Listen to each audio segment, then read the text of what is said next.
Raúl José Romero es general retirado del Ejército Argentino, doctor en Ciencias Políticas y doctor en Relaciones Internacionales. También es un rotario, miembro del Rotary Club Buenos Aires. Militarmente es oficial de Estado Mayor del Ejército Argentino y oficial de Estado Mayor de las Fuerzas Armadas. Cumplió prácticamente todos los destinos que tenemos como oficiales subalternos los militares. Como oficial jefe fue segundo jefe de un regimiento y jefe de regimiento como teniente coronel. Como oficial superior fue subdirector del Colegio Militar, destinado en el Colegio Interamericano de Defensa como cursante, profesor y asesor en el mismo. A su regreso estuvo en el Estado Mayor General del Ejército y fue designado comandante de la Brigada 11 de Infantería Mecanizada con asiento en Río Gallegos. Luego estuvo en el Estado Mayor como jefe 4 logístico. Actualmente en el Estado Mayor ese cargo es director de logística. Militarmente conoció en comisión distintos países: Uruguay, Chile, Bolivia, Colombia, Panamá, Estados Unidos, Chipre, y no sé si me olvido de alguno, creo que no. En el ámbito académico es profesor de la maestría de Relaciones Internacionales de la Universidad de Belgrano. Y en la Universidad Kennedy fue director de la carrera de Relaciones Internacionales durante 14 años y el plan de carrera lo confeccionó él para esa licenciatura. También dio clases en la licenciatura de Ciencias Políticas de esa universidad. Ha sido profesor e investigador del Instituto de Enseñanza Superior del Ejército, la que hoy se conoce como Universidad del Ejército.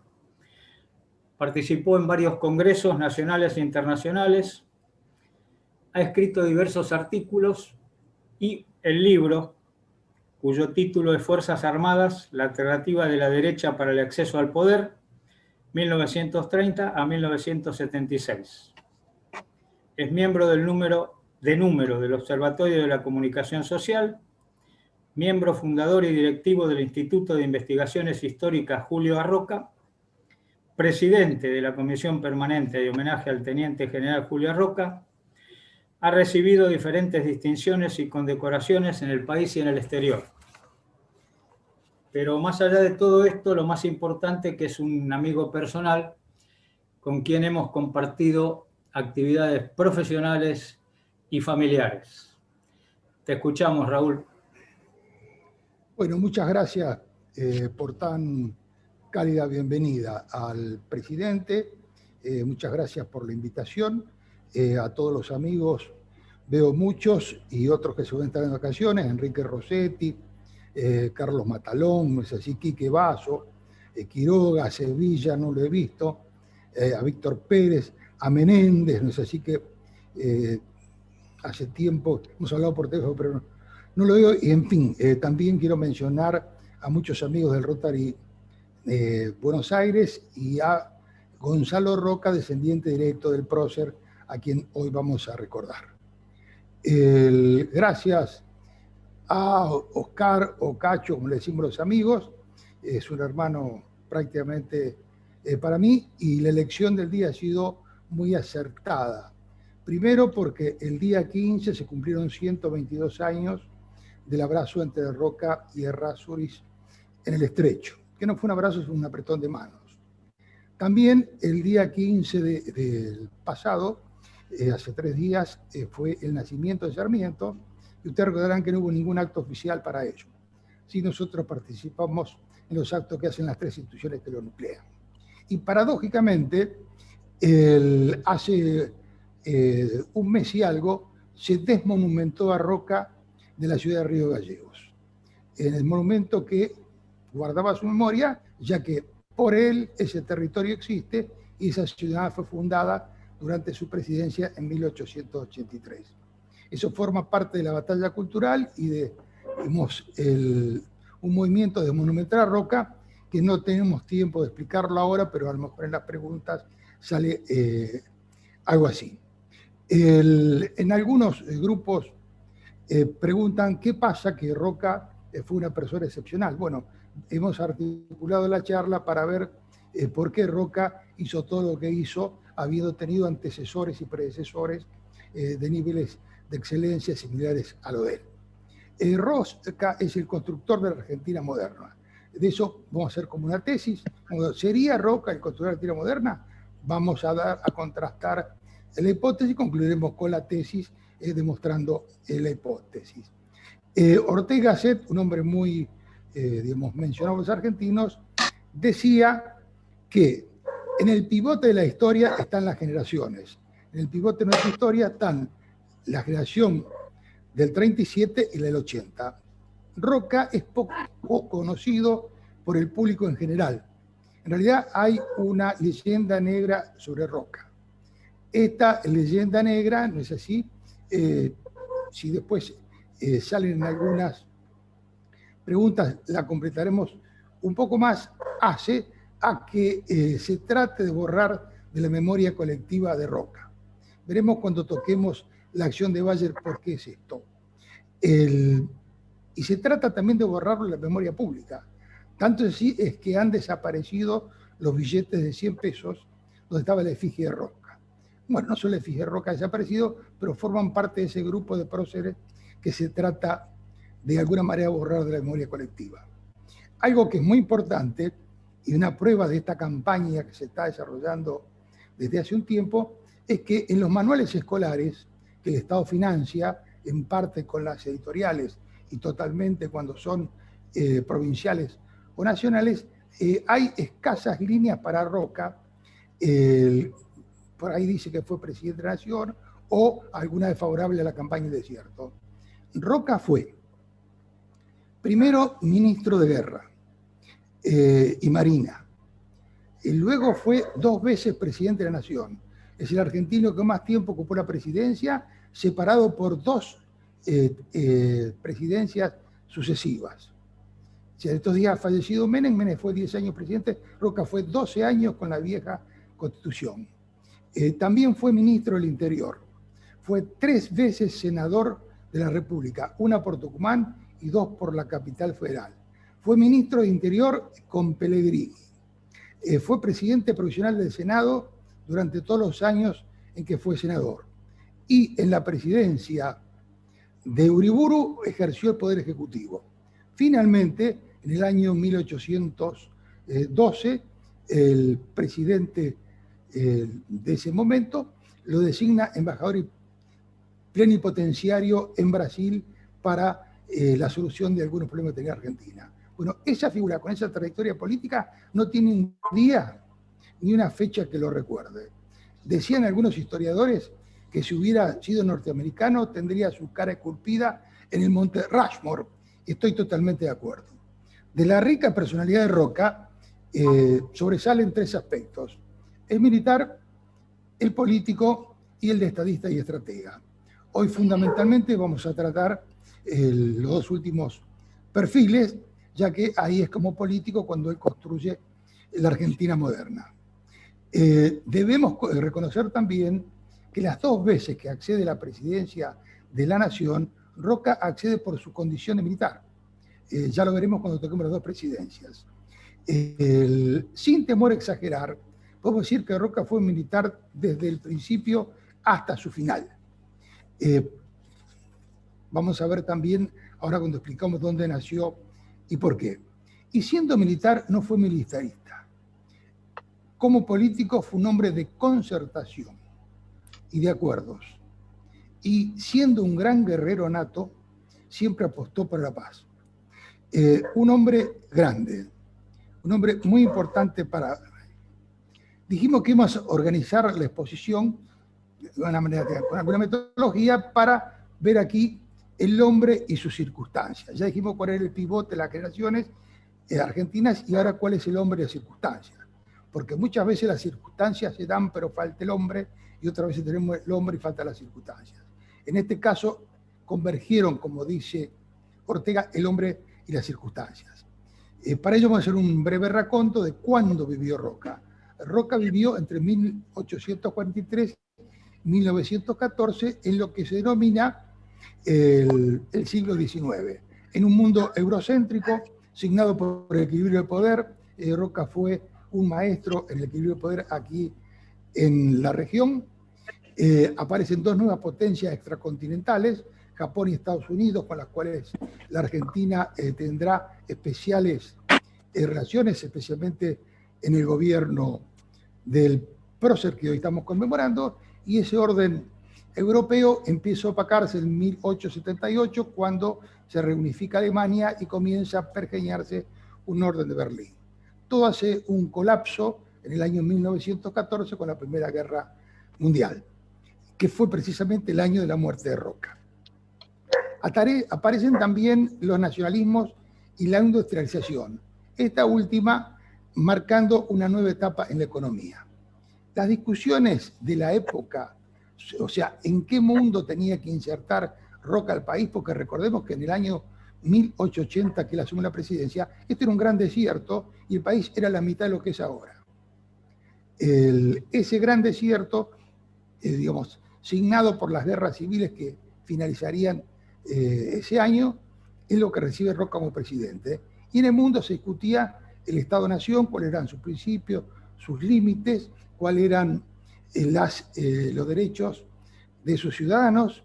El comercio estaba separado de la política, los países protegían el comercio, había un principio de bilateralismo, aparecen dos fenómenos disruptivos muy importantes, que es el comunismo y la economía de libre empresa.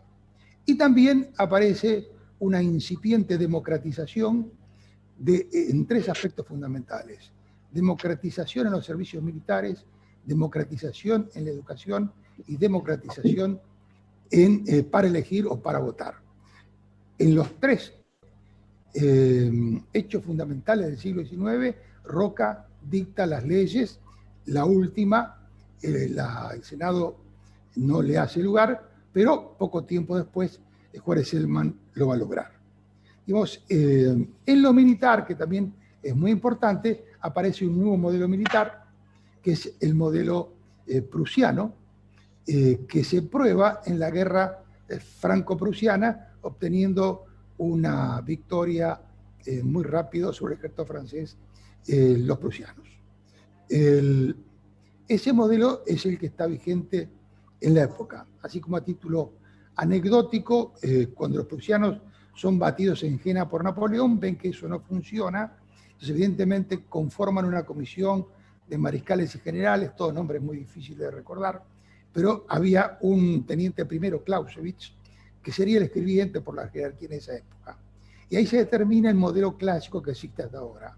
Servicio militar para todos. Sí, ¿sale la voz? ¿Está bien el audio? Sí, sí. Sí, sí, se escucha perfecto. Bueno, perfecto. El servicio militar, colegio militar para los oficiales, academia de guerra para la conducción científica de las operaciones y un Estado Mayor para la conducción de los ejércitos. Todo ese modelo toma Roca. En el mundo y en la región hubo importantes conflictos. Para Roca, los más importantes y a los que él dedicó mucho estudio fueron la Guerra de Secesión, porque encontraba en sus fundamentos o en sus causas, ciertas connotaciones con la Argentina.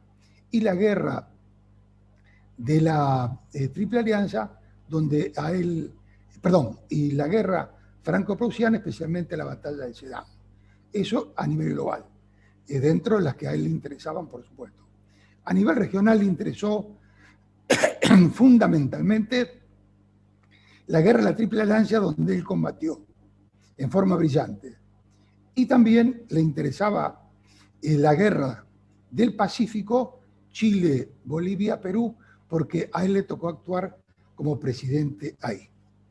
Así, abuelo de pájaro, completaríamos con la Argentina, que terminó sus guerras internacionales de independencia, terminó sus guerras internas con la Constitución, terminó con la guerra contra el Paraguay y terminaron los conflictos internos.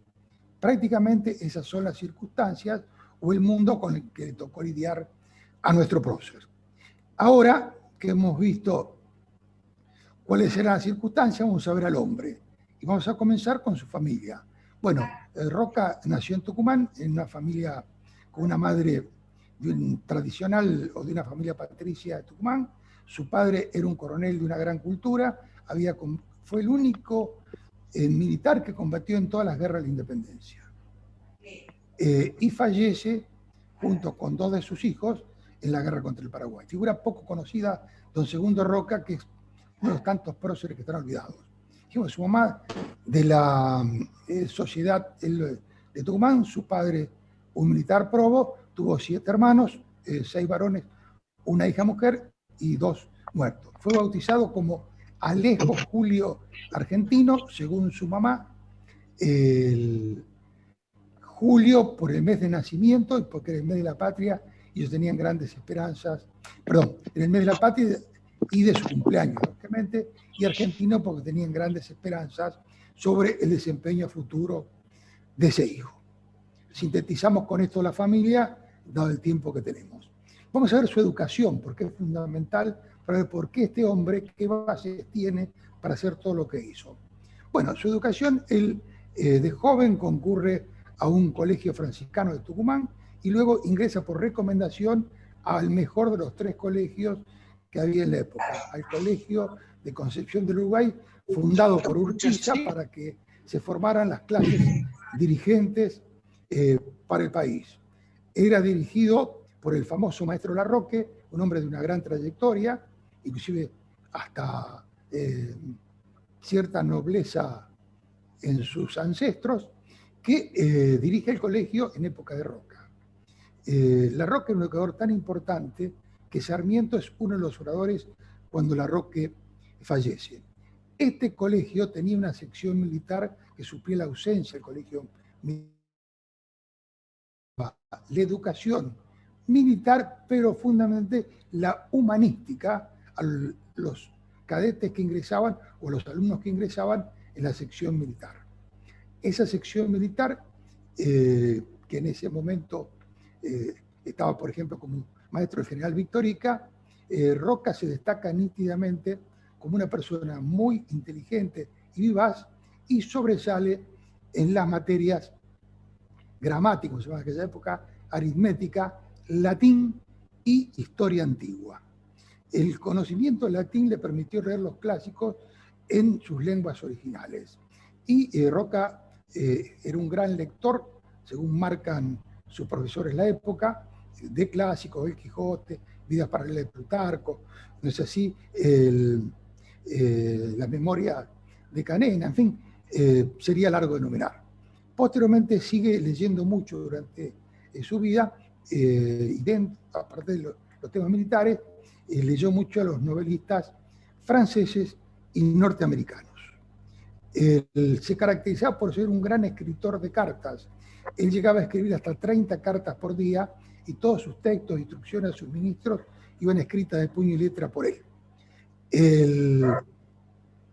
También hay una anécdota muy recordada, que es en plena guerra del Paraguay, una noche estaba la carpa del capitán Roca, o mayor Roca ya ascendido, con una lámpara, va a ver el jefe de Estado Mayor, el general Gelioves, y le encuentra leyendo en su idioma original, o sea, en latín, las décadas de Tito Livio en su combate. Durante toda su etapa como oficial, jefe o como comandante, siempre regaló a sus oficiales libros, fundamentalmente. Y en su etapa en la frontera se ocupaba de hacer aprender a leer y escribir a los soldados. Como vemos, es un hombre que se cultivó toda su vida y sin concurrir a ninguna academia de guerra, fue el único general argentino invicto en la segunda mitad del siglo XIX. El Colegio del Uruguay ejerció una gran influencia sobre él, especialmente durante su primera presidencia, por su concepción de la educación y de la cultura. Y él llamó para colaborar en su primera presidencia a quienes fueron su director, Larroque, que estuvo junto con Sarmiento, vamos a ver, en el Consejo de Educación, al general Victorica, que era un gran jurisconsulto, no sé si, y a otros coetáneos. Bien, ¿por qué Roca tiene una comprensión tan cabal del país? Porque Roca es un producto de un país con 3 sistemas económicos que estaban en pugna en aquella época. Primero, el industrial andino. El industrial andino tomaba Cuyo y el Gran Tucumán. Entonces, recuerdan que Potosí era el principal centro comercial industrial y la mano de obra y los productos iban desde el andino central, el nuestro, desde Tucumán. Eso también forma parte de las guerras civiles y hasta problemas irresueltos hasta el día de hoy. El segundo hinterland en pugna era lo que se llamaba el desierto central y la Mesopotamia. Y finalmente la ciudad-puerto. Sobre todos estos 3 sistemas en pugna, Roca transitó. Pero él tenía una gran ventaja. Tenía la ventaja del sustrato de la cultura fundadora, ya que él venía del Tucumán, y de la educación que tenía, la educación liberal y de filosofía positivista que adquirió en el Colegio del Uruguay, de Concepción del Uruguay. Bien, en síntesis, un hombre de la época adaptado, con un sustrato cultural del viejo sistema español y con los conocimientos enciclopédicos actuales o de la época franceses y del sistema político anglosajón. Eso sería prácticamente la formación de Roca. La vida militar. Roca ingresa a los 13 años al colegio y el colegio tenía un batallón donde los cadetes hacían guardia en la casa de Urquiza los fines de semana. Posteriormente, a los 15 ingresa en la Confederación como oficial. Posteriormente, a los 16 tiene el bautismo de fuego en Cepeda. Luego combate bravamente en Pavón. Vuelve al colegio, termina su ciclo y marcha por el centro del país y por el NOA con el general Paunero, uno de sus jefes históricos. En ese lapso, él deja la artillería, su arma de formación, y pasa a la infantería. Están los regimientos 6 y 7, en el 7 es oficial, segundo jefe y jefe. Posteriormente combate en la guerra del Paraguay, tiene una gran actuación en Curupaití, vuelve a Buenos Aires y ahora en parte de batalla, y luego de esto, nuevamente y otra vez, ahora de Paunero, es comisionado para que vaya a, de alguna manera, sofocar las revoluciones que llevaban al interior los caudillos con las tropas que poseían.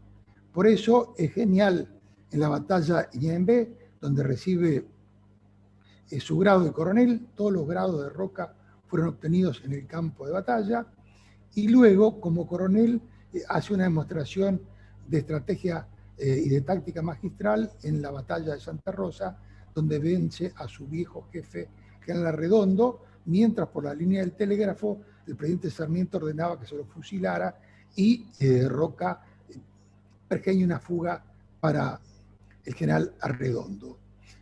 Terminado eso, es ascendido a general en el campo de batalla por el presidente de la Nación, que era Sarmiento, que estaba en el telégrafo, y luego vuelve a la frontera donde está 3 veces, y de ahí comienza a ver su campaña al desierto, que todo el mundo la ve como una campaña contra el indio.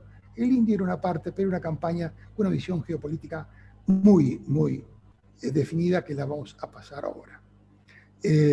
Al morir Alsina, que era el ministro de Guerra, el presidente Avellaneda lo nombra Roca ministro de Guerra y Marina.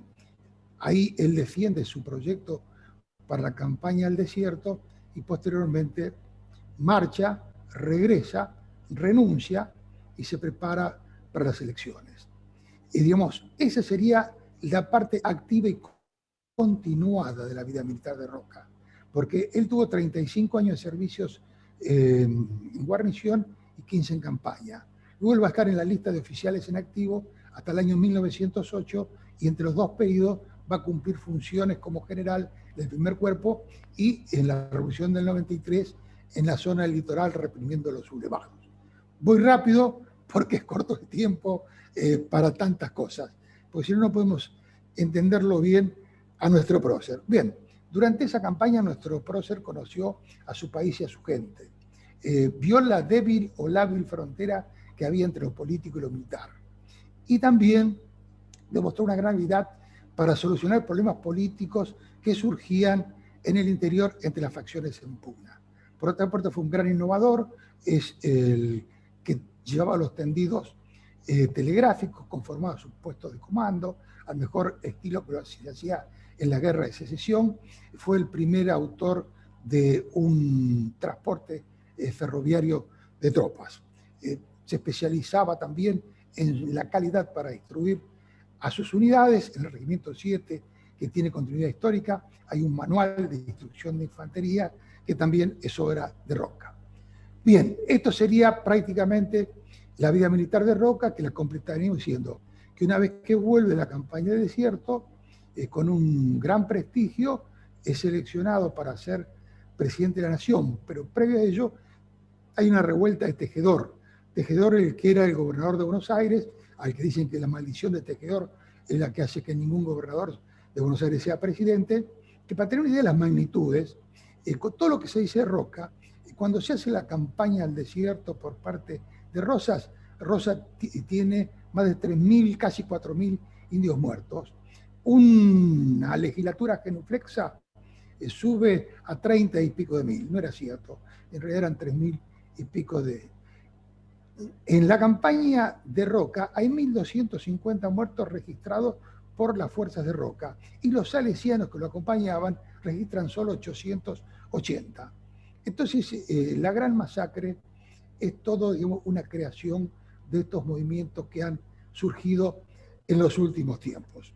Lo concreto que, para poner las cosas en su lugar, es que cuando se subleva Tejedor pasan varias cosas. Una atañe al barrio de Belgrano. Es cuando Avellaneda se traslada a lo que es ahora el Museo Sarmiento, constituye la capital del pueblo de Belgrano y desde ahí, reunida la legislatura, declara la federalización de Buenos Aires.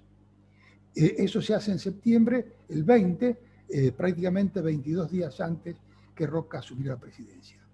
A todo esto, Tejedor da una batalla, da varias batallas, pero en la más importante, en Los Corrales, hay 3.000 muertos. O sea que por oponerse a que asuma el nuevo presidente Roca, el gobernador de Buenos Aires, Carlos Tejedor, con sus famosos rifleros, origina 3.000 muertos en una sola batalla. Y la campaña de desierto, solo 1.250 para las tropas Roca y 883 para los salesianos. Bien, esa sería la vida militar de Roca. Vamos a Roca presidente y fundamentalmente Roca en su primera presidencia. Roca es elegido presidente por todas las provincias menos 2, Corrientes y Buenos Aires, asume el 12 de octubre y podemos decir que con Roca asume una persona inteligente, educada, bien formada, humanista y un gran guerrero. Podemos decir también que con Roca se va a iniciar o va a ser el creador de la Argentina moderna, donde él es el hacedor, no sé si, y Alberdi es el ideólogo. Podemos decir también, sin lugar a dudas, que con Roca culmina la barbarie. ¿Por qué? La barbarie teniendo en cuenta su definición, que es incultura, crueldad y violencia. Incultura, crueldad y violencia, en otras acepciones de la barbarie. Y comienza la civilización. Por fin, en 1880, entra en vigencia la Constitución y cesa el conflicto entre las provincias, y la capital compensa a las provincias. Independientemente de esto, Roca era un hombre de una gran visión estratégica y geopolítica. Su visión iba más allá de la del común de sus pares y le permitía ir al fondo del problema que pasaba desapercibido para muchos. Por otra parte, en lo que hoy en la moderna teoría de las relaciones internacionales, en las teorías ambientales, él tenía un gran conocimiento de la influencia de los factores ambientales, como los territorios o las tierras de importancia decisiva de Mackinder, que no es contemporáneo de él, y sobre la importancia del mar, que sí es su gran, digamos, codificador, que fue el almirante Albert Mahan. Más tarde hablaremos de Haushofer también, que es más conocido. Esta perspectiva estratégica hacía que Roca tuviera muy claro qué debía hacer con el país. Primero, asegurar sus fronteras exteriores, que vamos a ver cómo lo realiza. Segundo, ampliar las fronteras interiores y recuperar el propio territorio. Y ese propio territorio que se podía hacer teniendo las fronteras seguras, había que poblarlo, con lo cual fomenta la inmigración. Pero antes de fomentar la inmigración a ese territorio, debía darle las condiciones y mostrar la presencia del Estado, lo que se hizo mediante el ferrocarril, mediante el telégrafo y mediante los otros instrumentos que el Estado tiene a disposición para sentar su presencia en el mismo. Podemos decir que Roca, una visión de política comparada, tenía una misión que era la transformación y consolidación del Estado argentino. Para ello debía crear una infraestructura institucional, una infraestructura física, y esto es muy importante, una construcción simbólica. Hoy hay relatos. Una construcción simbólica es la que se hizo en época de Roca, mediante una tradición sobresaliente a través del camino recorrido, con una visión ambiciosa del país para convertirlo en una potencia a futuro. Bueno, señores, hoy en día vemos que en los últimos tiempos ha habido diferentes tipos de relatos, pero una persona muere por causas como esta, no muere por un metro más de pavimento o algunos caños de cloaca. Creo que esta reconstrucción que se hace con un manejo muy adecuado de la cultura es lo que permite no solo superar la fase económica, sino darle a la nación argentina el espíritu que tenía en 1810. Bien, Roca conformó un gabinete con los mejores hombres disponibles. Tanto es así que dijo que todos sus ministros eran presidenciables. Recordemos que eran 5 ministros de acuerdo a la Constitución. En la Asamblea Legislativa, Roca fue muy claro. Dijo que su gobierno iba a ser un gobierno de paz y progreso. Todo esto se podía hacer con las condiciones que él tenía en su plan político. Esta transformación fue llevada por hombres de Estado con la habilidad necesaria para cumplir con el plan político de Roca y, por supuesto, su plan estratégico. Vamos a ver qué se hizo en esta época para ver realmente la magnitud del trabajo. Primero, Ministerio de Relaciones Exteriores.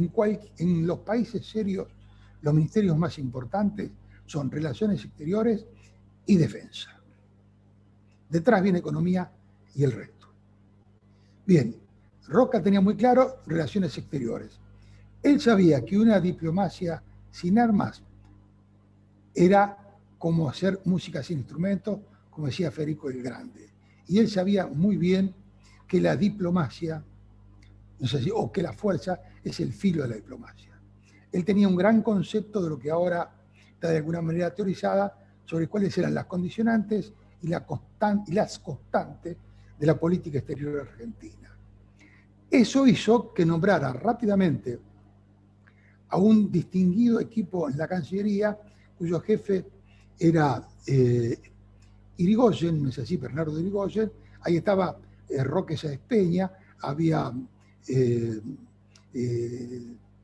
gente de la categoría del que fue presidente José Evaristo Uriburu, había también escritores, en fin, una playa de individuos de una gran jerarquía intelectual. ¿Qué hizo la Cancillería? Básicamente lo siguiente. Primero, con Chile, que era el mayor conflicto. Con Chile había 2 conflictos, uno en la Puna de Atacama y el otro conflicto histórico por la Cordillera de los Andes. Él, en el año 1880, 12 de octubre, se hace cargo. El 20 de octubre inicia una mediación para superar la guerra del Pacífico, que boicotea a Brasil, y aparte porque nuestro delegado, lo que sería el embajador actual, era un hombre no de pocas luces, sino de poca iniciativa. Por lo tanto, él se aboca también casi en simultáneo a una negociación con Chile que culmina en el Tratado de Límites de 1881, tratado fundamental que es el que determina que la divisoria es la línea de las más altas cumbres y las cuencas a donde derivan las aguas, Pacífico o el Atlántico. Independientemente de esto, logró una pacificación con el resto de los países limítrofes, entre ellos con Brasil, que era el más importante, haciendo gala de una política de equilibrio del poder. También con Estados Unidos tuvo muy buenas relaciones. Un tema que omití decir, Roca es el precursor del Mercosur. Ese precursor del Mercosur por el año 1882, Roca nombra un reemplazante de Domínguez, aquel personaje que no estuvo a la altura de las circunstancias en la mediación, con Jacinto Gallegos, se llamaba el nuevo representante ante Brasil, con instrucciones muy claras de puño y letra de Roca para hacer una convención aduanera con Brasil, con Paraguay, con Uruguay y con Argentina. El Mercosur, no sé si actual. Él creía que con el cese de la confrontación, dejar de lado la estéril lucha por los límites y con la unión de todos, íbamos a salir adelante. O sea, que era un hombre del multilateralismo cuando primaba el bilateralismo en el mundo. Bien, entonces redujo las tensiones con los otros países, tuvo muy buenas relaciones con Estados Unidos, logró en su segunda presidencia una solución favorable a la Puna de Atacama a raíz de sus buenas relaciones con Estados Unidos. Con Gran Bretaña hubo buenas relaciones, ingresamos en la constelación británica, recordemos que la Argentina no fue aliada de nadie, salvo de Inglaterra hasta los 40, y luego el breve interregno de Menem, que fuimos aliados extranato con los Estados Unidos. El resto del tiempo no fuimos aliados de nadie. Así nos fue también y así nos está yendo. Bien, con Gran Bretaña, Roca hace la primera reclamación importante, a pesar de la amistad que había. Roca era un hombre tan reconocido en el mundo que ya siendo presidente retirado en la segunda presidencia, lo recibe el rey de Inglaterra y le dice que por qué no mejorara su inglés. Fíjense la cordialidad que había entre estos dos personajes. Bueno, con Europa tiene relaciones comerciales excelentes, tendientes a que esa inmigración europea que fomentaba la Constitución Nacional se hiciera efectiva como se hizo efectiva. Vamos a ver el Ministerio de Guerra y Marina, el otro ministerio importante que tenía objetivos que eran complementarios a los del Ministerio de Relaciones Exteriores. Bueno, plena ocupación de los territorios. Recordemos que cuando Roca asume, la frontera llegaba desde Dolores hasta Mendoza, Río Cuarto en Córdoba para marcar algún punto. El resto, la Argentina no existía y no poseíamos el control ni de Chaco, ni de Formosa, ni de Misiones. Roca, a través de sus campañas y las que él ordena, logra el control de todos estos territorios y entrega el país con el 50% más de territorio. Eso solo en cualquier país del mundo serviría para tenerlo, no sé así, en el panteón o el altar de los héroes. Crea el ejército argentino tal cual es. Para eso desarma las milicias provinciales y organiza un ejército tal cual debe ser, no sé para cuál lo organiza, lo equipa, lo instruye. También tenía una gran visión de lo que es la frontera marítima. La Argentina no tenía noción, porque su territorio marítimo está ocupado por los indios. Entonces, Roca crea realmente la Armada de Mar, porque la Argentina estaba reducido a su armada que operaba en el Río de la Plata y en algunas proximidades en la zona del Atlántico cercanas a Uruguay. Bien, con estos elementos, él fue haciendo un conjunto de bases y asentamientos, y también el ejército y la armada estaban ocupados en la ocupación y la seguridad de los territorios nacionales que se iban creando. Se va hasta el fondo de nuestro país, o sea, se llega hasta Ushuaia con el Comodoro Lacerre, se funda la ciudad, o a Tierra del Fuego, se funda la ciudad de Ushuaia, y posteriormente, en lo que es Santa Cruz ahora, se funda Río Gallego. Curiosamente, donde se saca el monumento a Roca. Muy bien. Todo esto Roca lo hizo siempre con los dos conceptos fundamentales que había en la Argentina y en el mundo: el utis possidetis y el res nullius. Utis possidetis, lo que nosotros teníamos como límites cuando adquirimos la independencia, y res nullius, no ocupar territorios que no sean los que hemos recibido, ni por la fuerza ni por ningún otro tipo. Uno de los pocos países que libró esto. Ya la acción de estos dos ministerios lo ponen a nuestro hombre en una construcción de un Estado moderno. Vamos a ver el Ministerio de Justicia, Culto y Instrucción Pública, todo lo que se hizo. Roca tiene una concepción muy clara que era enseñanza primaria, secundaria y terciaria.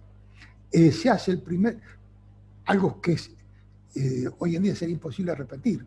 Cuando él asume la presidencia, nombra al presidente saliente Avellaneda rector de la Universidad de Buenos Aires y al presidente anterior Sarmiento en el Consejo de Educación. Ustedes piensan si los años que hemos vivido, nosotros acá los mayores, en alguna etapa se puede haber dado una situación similar. Me parece que no. No es así, el primer censo educativo, hace el primer consejo pedagógico, y la ley 1420, muchas veces atribuida a Sarmiento, no, la ley 1420 la escribió el ministro Weil y la promulgó el presidente Roca. Redujo el analfabetismo del 80 al 40%. Pero algo que es muy importante para hoy: esta ley homogeneiza al país, da igualdad de oportunidades y propicia la movilidad social. Creo que esos tres ítems están todavía en nuestro país sin el desarrollo adecuado. También empleó los talleres ferroviarios para las escuelas de aprendices, creó una escuela de ingenieros en San Juan. La mayoría de ingenieros que hay, por ejemplo, en Río Turbio, son egresados de ahí. Una escuela de vitinicultura en Mendoza, y una cantidad mayor de los colegios nacionales que él recibió. Podríamos también seguir, pero vamos a otra legislación para ver justicia. ¿Qué es lo que hizo? Ley de registro civil, que le cuesta un conflicto con la Iglesia, y él lo declara persona no grata al nuncio, le da 48 horas para retirarse del país. Dota de la ley que rige en ese momento a las universidades nacionales, le otorga crea el Hospital de Clínica para la Facultad de Medicina, el Código Penal también es sobre Roca, y la Ley de Minería. Podríamos nombrar más, pero creo que para este ministerio suficiente. Pasemos al Ministerio de Hacienda. El Ministerio de Hacienda podemos resumirlo con esto: unificó la moneda y creció Argentina al 80%. Si algún gobierno o algún ministro de Hacienda pudiera repetir esto, sería algo fantástico. La unificación de la moneda fue a raíz de la gran cantidad de monedas circulantes, y a un estilo de Reserva Federal le otorgó la facultad de poder emitir moneda a 5 bancos de la Argentina. Esa moneda recién de Roca termina, hace poco fuimos nosotros testigos. Pero no entremos en este tema.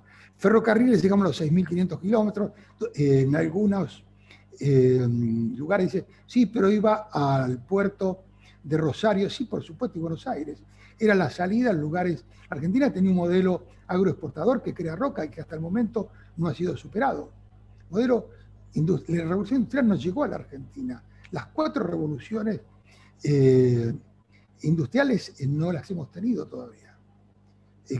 Algo la primera, nada más. Bien, también se le dio, respecto al ferrocarril, visión estratégica. Nosotros más grandes recordamos que había estaciones o desvíos cada 25 kilómetros en la vía férrea. Eso obedecía una razón estratégica. Primero, era el lugar donde los carros podían alcanzar la mercadería que llevaban.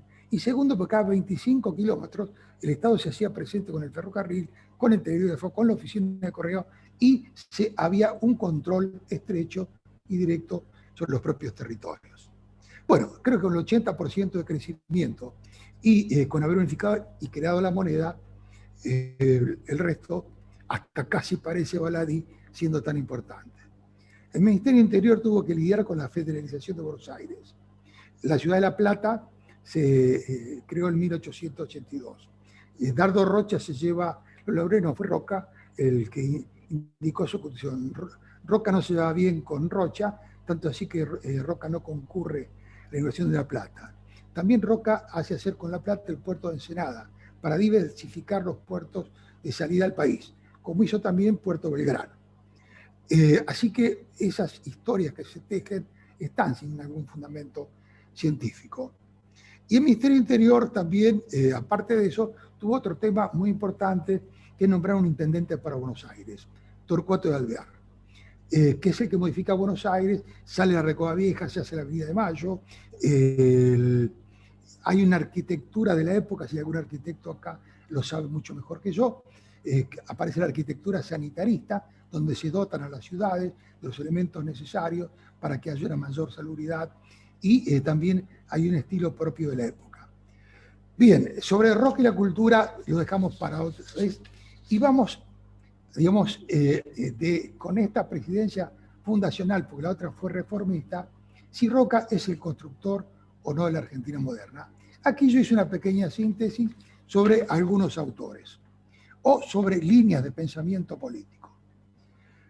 Para el marxismo, Roca construyó el Estado Nacional e inclusive el sistema educativo estatal, pero lo puso al servicio de la oligarquía. Esa es la opinión del marxismo argentino sobre Roca. Para el nacionalismo popular, Jauretche, hombre que transitó también por varias corrientes ideológicas. Roca es una versión atenuada de la línea nacional entre los liberales porteños y las montoneras del interior. Es el concepto de Jauretche. Para el marxismo nacional, Jorge Abelardo Ramos, dice Jorge Abelardo Ramos, Roca no es un oligarca, sino un patricio y forma parte de la construcción del Estado. Para el desarrollismo, dejo para el final el peronismo y el kirchnerismo.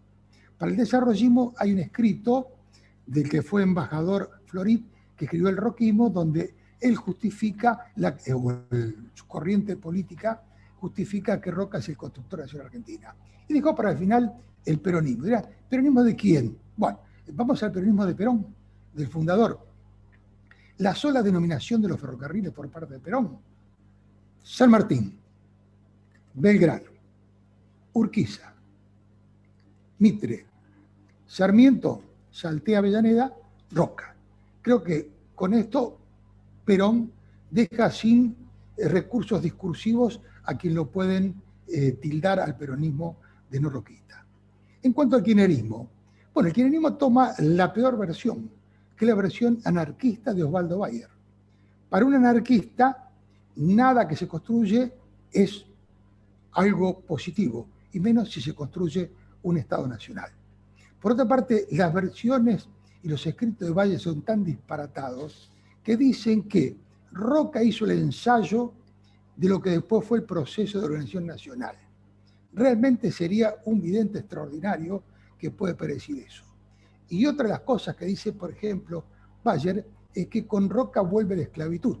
Evidentemente, en la época de Roca no había ninguna esclavitud. Primero porque la libertad de vientre es de 1813 y porque la Constitución le da libertad a los pocos esclavos que había en el momento. Señores, esto sería una síntesis muy breve de la primera presidencia de Roca, donde es su presidencia fundacional. No sé cuántos minutos me quedan. ¿Tengo algo todavía de tiempo? No, estás un poco pasado, Raúl. Bueno, termino.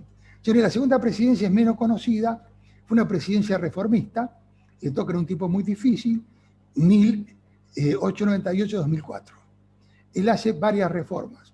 Primero una reforma constitucional, donde amplía en 3 ministerios y amplía representación en las cámaras.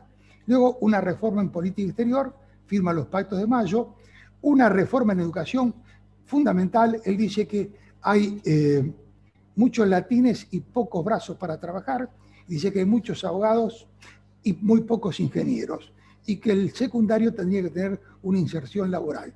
Es un precursor de las pasantías, entre otras cosas. Por otra parte, ¿quién no ha tenido o tiene su mamá, su abuela, una tía jubilada por la 43-49? La ley 43-49 es obra de Roca en el año 1904. Y finalmente, algo que haría falta hoy en día, la ley de residencia, que la hace votar para combatir la anarquía. Una reforma militar con escuela de guerra, con oficiales y suboficiales provenientes de los diferentes centros de formación que él crea, y un progreso extraordinario en el armamento. La Argentina era una potencia militar que tenía el armamento similar a que hoy tiene Estados Unidos en la época. Finalmente, la ley del voto, que él era partidario del sistema de votación secreto y obligatorio, pero no en forma, un cambio radical, sino en forma progresiva. Lo hizo y en 1904 se pudo votar en las elecciones. Aquí en Buenos Aires salió votado por el distrito de La Boca Alfredo Palacios. Luego el Senado va a tumbar esa ley y hay que esperar 8 años más hasta que su conmilitón Roque Sáenz Peña promulgue la ley. Señores, perdón si me excedí en el tiempo, dejé muchas cosas en el tintero, pero creo que con todo lo que hemos visto no hay ninguna duda que hasta los enemigos de Roca lo reconocen como el constructor de la moderna nación argentina. Muchas gracias por su atención.